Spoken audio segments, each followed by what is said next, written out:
चलिए evergreen laws की एक बेहद खौफनाक कहानी में चलते हैं। ये किस्सा है जॉन मिडल्टन ब्राउन का। लाल स्याही वाली इस डायरी एंट्री पर गौर करते हैं।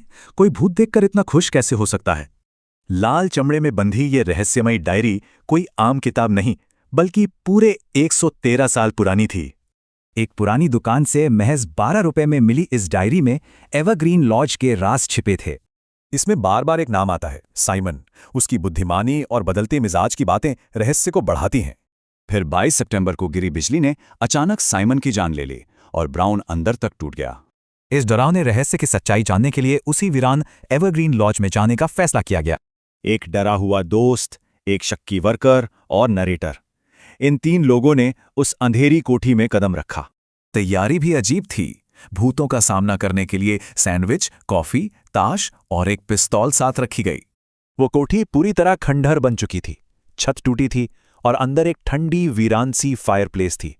शाम 4 बजे ये खौफनाक सफर शुरू हुआ और 6:30 बजते बजते दरवाजे पर एक जोरदार खटखटाहट गूंज उठी। डर भगाने के लिए मोमबत्तियां जलाई गईं और ध्यान भटकाने के लिए फर्श पर बैठकर ताश खेलना शुरू हुआ। लेकिन तभी अंधेरे गलियारे से कुछ चमकती हुई खौफनाक आंखें बिना पलक झपकाए उन लोगों को घूरने लगीं।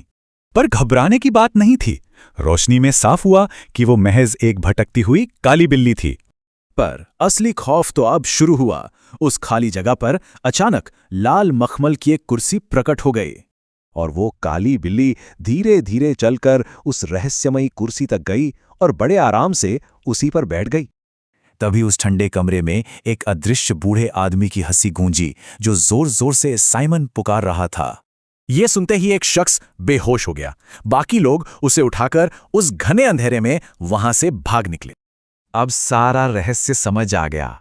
साइमन कोई इंसान नहीं, बल्कि जॉन ब्राउन का शरारती पालतू काला बिल्ला था। ब्राउन की डायरी की बात बिल्कुल सच थी। एक सच्चा और गहरा रिश्ता मौत के बाद भी नहीं टूटता।